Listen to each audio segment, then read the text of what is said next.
Hello guys, I hope आप सब अच्छे होंगे। आज 8 फरवरी है। आज का हम लोग द हिंदू एडिटोरियल आर्टिकल पढ़ेंगे। एक एक लाइन में को मैं हिंदी में एक्सप्लेन करूंगा। आप कोई सा भी एग्ज़ाम दे रहे हो, जैसे UPSC CAPF assistant commandant, UPSC CSC या फिर कोई और एग्ज़ाम जिसमें आपको आंसर राइटिंग लिखना है, ये सेशंस आपको हेल्प करेंगे, ठीक है। और या फिर आपको किसी डिबेट में हिस्सा लेना है या फिर किसी के साथ भी कन्वर्सेशन करनी है, ठीक है, किसी इशू को लेके आपके पास नॉलेज होगा, एग्ज़ाम में लिखने के लिए आपके पास बहुत सारा मटेरियल हो जाएगा, ठीक है। आपको बस 10-15 दिन ये आर्टिकल्स पढ़ने हैं, आपको खुद डिफरेंस दिखेगा। क्योंकि बहुत सारे बच्चे हिंदू एडिटोरियल आर्टिकल को समझ ही नहीं पाते, क्योंकि the Hindu tough word use करता है, ठीक है। इसीलिए मैं एक एक लाइन को आपको हिंदी में एक्सप्लेन करूँगा, ठीक है।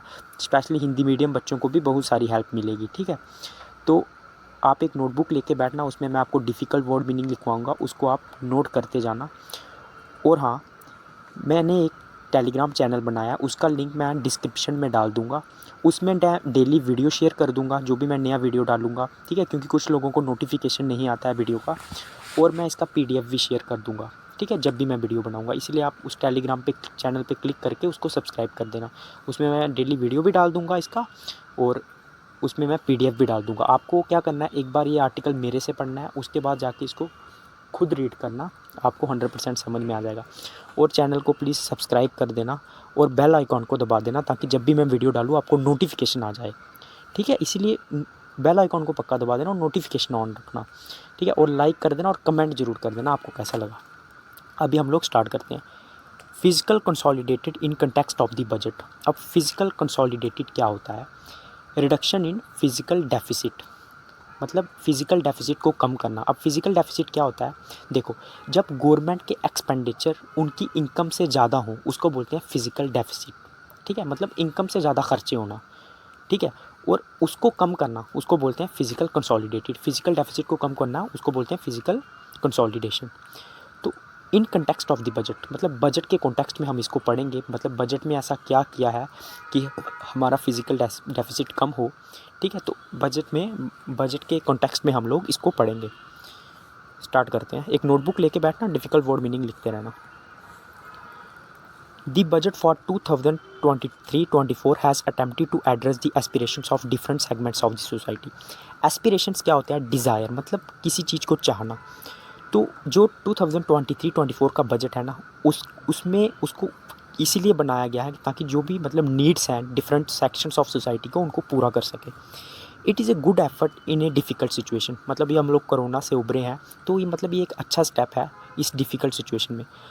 उसके बाद, but how far do the budget provision to go to meet the two fundamental goals of growth and stability. लेकिन जो हमारा बजट है, क्या जो दो बेसिक रूल हैं मतलब ग्रोथ के, ग्रोथ एंड स्टेबिलिटी, क्या उसको पूरा कर पाएगा? मतलब जो प्रोविज़न लिखे हैं बजट में, बजट जिस हिसाब से बनाया गया है, तो जो फंडामेंटल गोल्स हैं जो किसी भी कंट्री के लिए, ग्रोथ और स्टेबिलिटी, क्या उन पे खरा उतर पाएगा? The two must go together for sustained growth over the medium term. दोनों को मतलब ग्रोथ भी चाहिए और स्टेबिलिटी भी चाहिए। अगर हमें ग्रोथ करनी है, मतलब निरंतर ग्रोथ करनी है। सस्टेन का मतलब क्या होता है? लगातार ग्रोथ करना। Over the medium term, medium term मतलब ना ज़्यादा लंबे समय के लिए, ना ज़्यादा कम समय के लिए। Which will be the answer of many India social economic problems. जो आंसर हो सकता है इंडिया की मतलब जितनी भी सोशल इकोनॉमिक प्रॉब्लम है, ग्रोथ और स्टेबिलिटी से। उसके बाद बजटरी सपोर्ट टू ग्रोथ, मतलब बजट में ऐसा क्या किया गया है जिससे हमारी जो ग्रोथ है वो थोड़ी सी बूस्ट हो, मतलब उसको थोड़ी सपोर्ट मिले।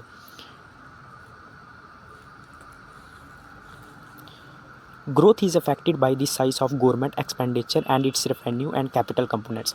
तो हमारी ग्रोथ है वो किस चीज़ से होती है, मतलब किस चीज़ से इफेक्ट होती है? हमारा एक्सपेंडिचर कितना है, मतलब खर्चा कितना है, गवर्नमेंट का रेवेन्यू कितना है, उसकी इनकम कितनी है, और उसकी कैपिटल कंपोनेंट्स कितने हैं। मतलब कैपिटल कंपोनेंट्स मतलब जो गवर्नमेंट एसेट्स बनाने में लगाती है। एसेट्स मतलब गवर्नमेंट बिल्डिंग्स, स्कूल्स, जिससे गवर्नमेंट का रेवेन्यू जनरेट हो, उसको बोलते हैं कैपिटल कंपोनेंट्स, ठीक है। उसके बाद, government expenditure is budgeted to grow at 7.5%, while nominal GDP growth is estimated to fall from 15.4% in 2023 to 10.5% in 2023-24। तो गवर्नमेंट का जो एक्सपेंडिचर है ना, मतलब वो कितना ग्रो होगा? 7.5%, इतना एस्टिमेट किया जा रहा है। वाइल नॉमिनल जीडीपी क्या होता है? टोटल वैल्यू ऑफ, मतलब total value of goods and services जो प्रोडक्शन करने के बाद प्रोड्यूस होते हैं, उसको बोलते हैं जीडीपी, ठीक है। तो एक होता है नॉमिनल, एक होता है रियल। नॉमिनल जीडीपी कौन सा होता है? जिसमें इन्फ्लेशन इंक्लूड नहीं होती है, मतलब, और जो रियल होता है उसमें इन्फ्लेशन भी इंक्लूड होती है, मतलब उसमें महंगाई भी इंक्लूड होती है, ठीक है। तो जो नॉमिनल जीडीपी है ना, उसको कितना, मतलब वो फॉल करेगा 15.4 से 10.5% तक आ जाएगा 23-24 में, ठीक है। Thus total expenditure relative to GDP is shown to fall from 15.3 to 14.9। तो जो टोटल एक्सपेंडिचर है ना, वो हमारा 15.3 से 14.9 तक आ जाएगा, मतलब थोड़ा कम हो जाएगा। इससे थोड़ा ग्रोथ को बूस्ट मिलेगा, ठीक है। The composition of government expenditure however would be growth positive. यही लिखा हुआ है कि मतलब इससे थोड़ा ग्रोथ बढ़ेगी क्योंकि एक्सपेंडिचर थोड़ा सा कम होगा। Increase in centre's capital expenditure is budgeted at 37%, while that in revenue expenditure is only 1.2%। अब कैपिटल एक्सपेंडिचर क्या होता है? जिससे गवर्नमेंट की इनकम जनरेट हो, उस चीज़ों पे पैसे लगाना, जैसे गवर्नमेंट बिल्डिंग हो गई, इंफ्रास्ट्रक्चर हो गया, मतलब जिससे गवर्नमेंट का एसेट बने, गवर्नमेंट को फ़ायदा हो। तो वो कितना रखा है? 37% रखा है। और जो रेवेन्यू एक्सपेंडिचर है ना, उसको 1.2% रखा है। रेवेन्यू एक्सपेंडिचर क्या होता है? जैसे हम किसी को पेंशन्स देते हैं, सैलरीज देते हैं, ये गवर्नमेंट का जो खर्चा होता है ना, उसको बोलते हैं रेवेन्यू एक्सपेंडिचर। उसको कितना रखा है? सिर्फ 1.2% रखा है। तो ये अच्छी बात है ना, मतलब अगर हम लोग ग्रोथ के कॉन्टेक्स्ट में देखें तो अच्छी बात है, क्योंकि अगर हम गवर्नमेंट के एसेट्स बढ़ेंगे तो जीडीपी भी बढ़ेगा, ठीक है, ग्रोथ भी बढ़ेगी। According to estimates by the Reserve Bank of India, the multiplier associated with central capital expenditure is 2.45। तो जो रिजर्व बैंक ऑफ इंडिया ने एस्टिमेट किया है, जो कैपिटल एक्सपेंडिचर है ना, उसका जो मल्टीप्लायर एसोसिएटेड, मतलब 2.45 की दर से वो बढ़ेगा। While that for revenue expenditure is 0.45, जो रेवेन्यू एक्सपेंडिचर है वो 0.45 की दर से बढ़ेगा। उसके बाद investment expenditure by the central public sector undertaking is budgeted to fall by 0.2% points. जो पब्लिक सेक्टर्स हैं, मतलब जो पब्लिक के प्रॉपर्टी है, मतलब जैसे बैंक्स हो गए गवर्नमेंट के, और जो पब्लिक सेक्टर है, बिल्डिंग्स हैं, मतलब जो गवर्नमेंट ऑफिस हैं, उनका जो बजट है ना, वो 0.2% गिर जाएगा, ठीक है। However the state capital expenditure में increase as a result of central grants to the states for capital asset creation amounting to 1.2% of the GDP. हालांकि जो स्टेट का कैपिटल एक्सपेंडिचर मैंने बता दिया ना, जो गवर्नमेंट अपना एसेट्स इंक्रीज़ करने में पैसा लगाती है, वो इंक्रीज़ होगा as a result of central grants to the state.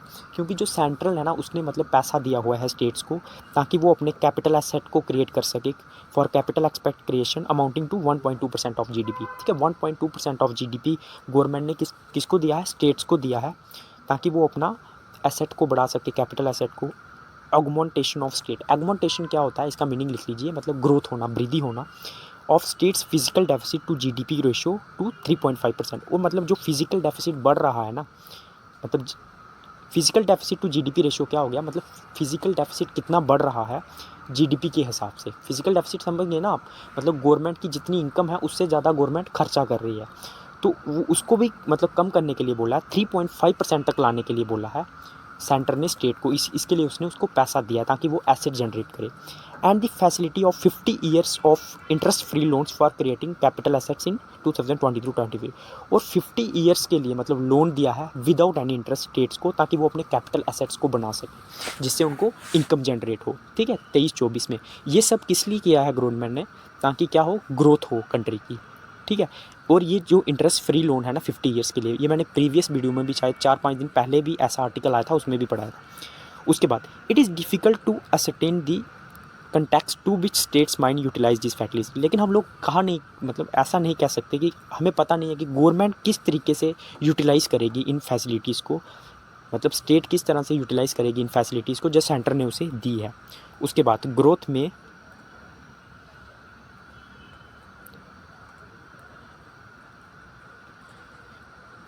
Growth में also be stimulated indirectly due to an exercise in increase in private disposal income.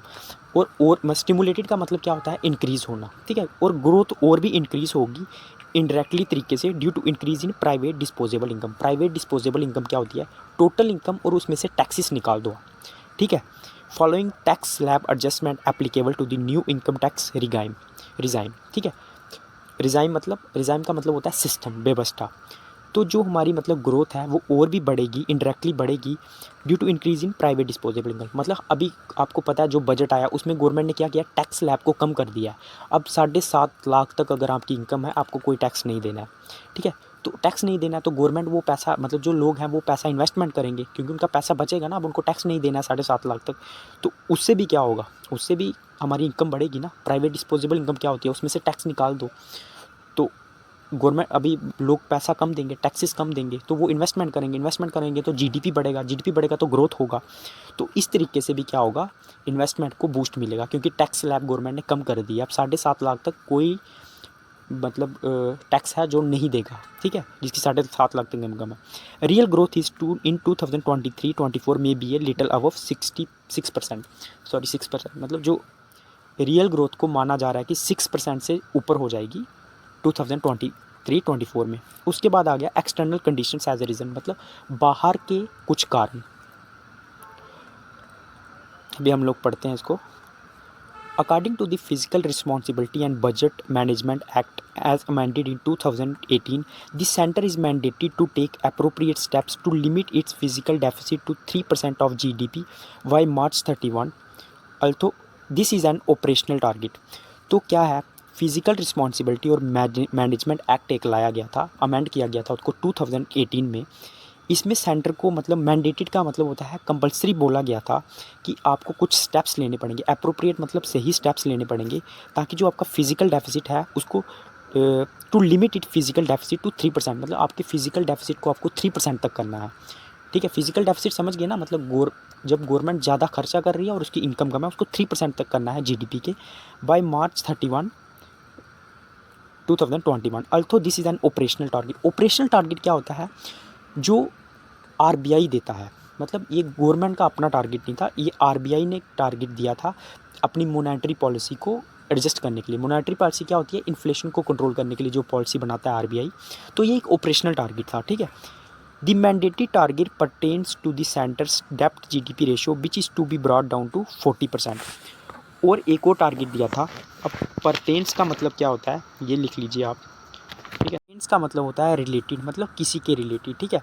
The mandatory target pertains to the centre's डेप्ट GDP ratio which is brought down to 40%। और जो डेप्ट GDP ratio है, डेप्ट GDP ratio क्या है, मतलब जितना कर्जा है गवर्नमेंट पे, मतलब और जीडीपी के कॉन्टेक्स्ट में मतलब गवर्नमेंट पे कितना कर्जा है उसको भी कम करने के लिए बोला था, 40% तक लाने के लिए बोला था, ठीक है। उसके बाद if there is a deviation from the physical deficit GDP ratio of 3%, अगर मतलब जो physical deficit ratio in context of GDP, अगर इसमें कुछ भी आगे पीछे हो गई government, the centre is required to state the reason. अगर मतलब गवर्नमेंट को जो टारगेट दिया गया है 3% का, अगर वो पूरा नहीं कर पाई तो सेंटर जो गवर्नमेंट है उसको रीज़न देना पड़ेगा इसका। In the medium of term physical policy cum policy strategy statement, the center has attributed the deviation of the budgeted 5.9% physical deficit GDP ratio to external economic condition। तो फिर government ने मतलब जो उसकी फिजिकल स्ट्रेटजी स्टेटमेंट होती है उसमें centre has attributed का मतलब होता है जिम्मेदार ठहराना, किसको, the deviation of the budgeted, मतलब जो 5.9% तक ही वो कंट्रोल कर पाए उसके लिए उन्होंने एक्सटर्नल कंडीशन को बताया, मतलब कुछ एक्सटर्नल इकोनॉमिक कंडीशन हो गई थी, इसकी वजह से जो 3% का उनको टारगेट दिया गया था उसको पूरा नहीं कर पाए वो, ठीक है। फिजिकल डेफिसिट जीडीपी रेशो क्या होती है, मतलब जितना जीडीपी है और उसके हिसाब से फिजिकल डेफिसिट कितना है, ठीक है, उसको बोलते हैं फिजिकल जीडीपी रेशो। उसके बाद for this reason the centre has also not provided the medium term GDP growth forecast. इसी कारण से मतलब एक्सटर्नल कंडीशंस होने की वजह से गवर्नमेंट ने जो उसकी जीडीपी ग्रोथ है उसको भी प्रिडिक्ट नहीं किया कि वो कितनी होगी। Furthermore the centre has also not indicated the year by which in it एनवेजिगेस्ट reaching a fiscal deficit level of 3% of GDP. और गवर्नमेंट ने ये भी नहीं बताया, मतलब एनविजिगेस्ट का क्या मतलब होता है, इमेजिन करना, प्रेडिक्ट करना, और गवर्नमेंट ने ये प्रेडिक्ट भी नहीं किया कि कब हम लोग जो हमारा टारगेट है 3% पहुंचना जीडीपी के फिजिकल डेफिसिट को, वो कब तक हम लोग पूरा करेंगे। Instead it has indicated that A level of 4% of GDP would be reached by 2025-26।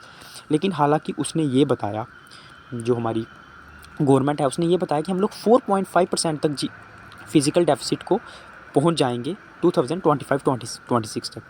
Calling for a steeper adjustment of 0.7% points each year in the next 2 year, मतलब 0.7% हम लोग कम करेंगे अगले 2 सालों में और हम 4.5% तक पहुंच जाएंगे।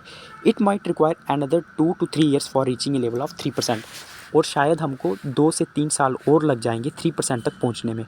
However even by this time the mandated GDP डेप्ट GDP ratio of 40% would not be reached. और गवर्नमेंट ने ये भी कहा कि इतने सालों में हम जो मतलब 40% का हमारा टारगेट है डेप्ट जीडीपी रेशियो को बढ़ाने का, मतलब जितना हमारे ऊपर कर्जा है जीडीपी के हिसाब से, जो 40% हमारा टारगेट है वहाँ तक हम लोग नहीं पहुँच पाएंगे। दिस सेंटर्स डेप्ट GDP level net of liabilities on the account of investment in special securities of states under the national security social security fund is budgeted to increase from 55 to 56%। और जो सेंटर का मतलब एक जो डेप्ट है ना, centre मतलब जितना भी सेंटर का कर्जा होता है सेंटर पे, जितनी भी मतलब उसकी लाइबिलिटीज़ हैं, जो उनको पैसा देना है, उसके लिए स्पेशल सिक्योरिटी ऑफ स्टेट्स के अंदर अकाउंट होता है, जैसे नेशनल सिक्योरिटी फंड है, उसका बजट भी इंक्रीज़ कर दिया ताकि मतलब जो स्टेट्स हैं जहाँ जो सेंटर है वो अपना कर्जा चुका सके, अपनी लाइबिलिटीज़ चुका सके। तो उसका जो अकाउंट है ना, उसका बजट भी इंक्रीज़ किया है, 55 से 56% कर दिया है, ताकि जो मतलब स्टेट्स हैं वो अपना कर्जा चुका सकें। This increase is expected at the primary deficit to GDP ratio is indicated at 2.3%।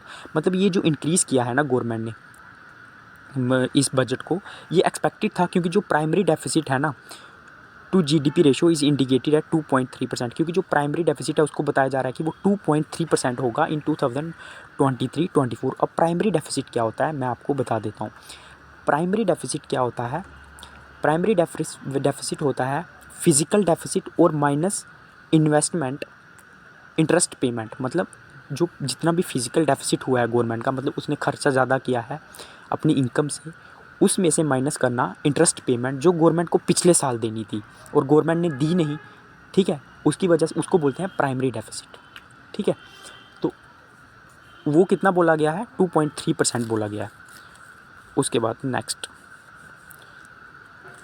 The MTFP statement does not indicate the year by which the government aims to reach the mandated debt GDP target of 40%। और जो मतलब government ने statement दी उसमें government ने ये नहीं बताया कि हम लोग जो 40% हमारा टारगेट है, मतलब जो अपना डेप्ट है कर्जे को कम करने का within context to GDP, वो हम लोग कब तक पहुंचेंगे। One implication of the high level of centre डेप्ट GDP ratio is for interest payments relative to revenue receipts. और जो मतलब एक इफेक्ट होगा ना हाई लेवल ऑफ सेंटर्स डेप्ट जीडीपी रेशियो, जो मतलब गवर्नमेंट का कर्जा है वो ज़्यादा है, ठीक है, उसका जो इफेक्ट होगा वो किस पे होगा? Interest payments relative to revenue receipts. Revenue receipts मैंने आपको बता दिया, जो पेंशन देते हैं, सैलरीज देते हैं, उसको बोलते हैं रेवेन्यू रिसिप्ट्स। और जो उसका इंटरेस्ट देना है ना गवर्नमेंट को, वो क्या करेगा? गवर्नमेंट नहीं दे पाएगी, मतलब उस पर बहुत इफेक्ट पड़ेगा, तो लोगों का पैसा जो है वो फंस जाएगा। विच इज़ बजटेड एट 41% इन 2023, और जिसका बजट कितना रखा गया है? 40% रखा गया है 23-24 में। This reduces significantly the space for primary expenditure in the central budget. अब उसका 41% रखा है, मतलब जो लोगों को इंटरेस्ट देना है गवर्नमेंट ने, जो सैलरी का इंटरेस्ट देना है, जो पेंशन का इंटरेस्ट देना है, इसकी वजह से क्या हो गया? जो हमारा प्राइमरी एक्सपेंडिचर है, मतलब प्राइमरी एक्सपेंडिचर क्या होता है? जो it is done sorry it's मतलब प्राइमरी एक्सपेंडिचर क्या होता है ना, जो गवर्नमेंट अपनी मतलब कंट्री की ग्रोथ के लिए जो पैसा लगाती है ना, वो कम हो जाएगा गवर्नमेंट का, उसको बोलते हैं प्राइमरी एक्सपेंडिचर। तो इससे क्या होगा? प्राइमरी एक्सपेंडिचर कम हो जाएगा, ठीक है। उसके बाद आ गया प्राइवेट इन्वेस्टमेंट। अब उसने सोल्यूशन बताया कि कैसे हम लोग ग्रोथ कर सकते हैं। For raising growth in the medium term, augmentation of private investment related to GDP growth can be assured. Augmentation मैंने पहले ही बता दिया, मतलब ग्रोथ। तो अगर हमें ग्रोथ बढ़ानी है तो हमें क्या करना पड़ेगा? प्राइवेट इन्वेस्टमेंट है ना जो, उसको बढ़ाना पड़ेगा। This requires that enough investible resources are left for the private sector of the public sectors preemptive claim on this resources. तो इसके लिए हमें क्या करना पड़ेगा? इन्वेस्टिबल रिसोर्सेज क्या होते हैं? जिनको हम लोग इन्वेस्ट कर सकते हैं। तो इसके लिए हमें क्या करना पड़ेगा? This requires that enough invest, मतलब काफ़ी ज़्यादा जो रिसोर्सेज है ना हमें प्राइवेट सेक्टर के लिए भी रखने पड़ेंगे, ठीक है। After the public sectors preemptive claim, after the public sectors preemptive claim on this resources, क्योंकि जो पब्लिक सेक्टर है ना वो बहुत ज़्यादा क्लेम करता है इन रिसोर्सेज पे, तो कुछ हमें क्या करना पड़ेगा, प्राइवेट सेक्टर के लिए रखना पड़ेगा, हमें ग्रोथ करनी है। At present total investible resources consisting of financial savings of household sector accounting to about 8% of GDP।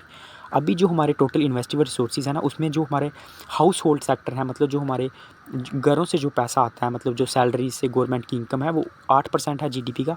और जो हमारा नेट फॉरेन कैपिटल इन्वेस्टमेंट है, मतलब जो हमें फॉरेन से पैसा आता है, वो 2.4% है।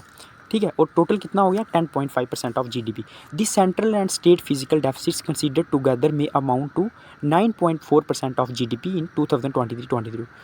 और जो हमारा मतलब जो सेंटर और स्टेट का फिजिकल डेफिसिट है ना, मतलब जो उनका एक्सपेंडिचर है रेवेन्यू से ज़्यादा, वो टोटल 9.4% है GDP का। This implies that only 1% is available for the private sector and non government. इसका मतलब ये है कि सिर्फ 1.51% है जो प्राइवेट सेक्टर और नॉन गवर्नमेंट पब्लिक सेक्टर के लिए बचेगा। तो आप समझ सकते हो कि प्राइवेट सेक्टर के लिए हम लोग कितना कम इन्वेस्ट कर रहे हैं, इसलिए हम बोल रहे हैं कि प्राइवेट सेक्टर के लिए ज़्यादा इन्वेस्टमेंट की ज़रूरत है अगर हमें ग्रोथ करनी है। Investment of the centre's PSU themselves amount to 1.1% of GDP in 2023-24।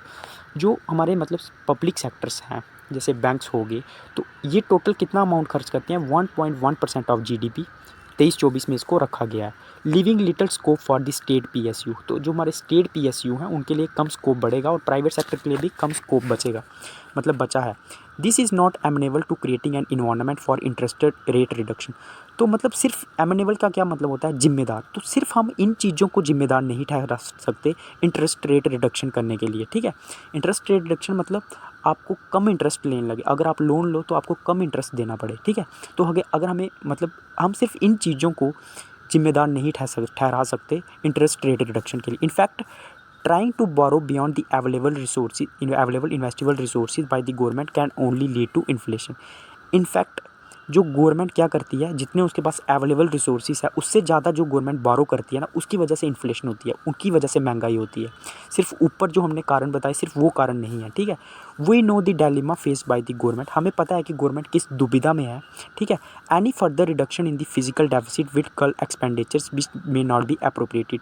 अगर गवर्नमेंट का मतलब फिजिकल डेफिसिट मतलब क्या हुआ, any further reduction in the physical deficit with cut government expenditures may not be appropriated. ठीक है, तो अगर और फिजिकल डेफिसिट मतलब जो हमारा है वो कम हुआ, विल कट एक्सपेंडिचर्स, उसकी वजह से हमारे जो खर्चे हैं वो कम हो जाएंगे, जो कि अच्छा नहीं होगा। We need however a strong physical consolidation road map over the medium term. तो हमें क्या है, एक मतलब स्ट्रॉन्ग फिजिकल कंसोलिडेशन की रोड मैप की ज़रूरत है फ्यूचर के लिए। ठीक है, और फिजिकल कंसोलिडेशन मैंने आपको बता दिया, मतलब फिजिकल डेफिसिट को कम करना। अगर समझ में आया लाइक कर देना, सब्सक्राइब कर देना और बेल आइकॉन को दबा देना और टेलीग्राम लिंक के क्लिक कर देना, उसमें मैं आपको PDF शेयर कर दूंगा। जय हिंद।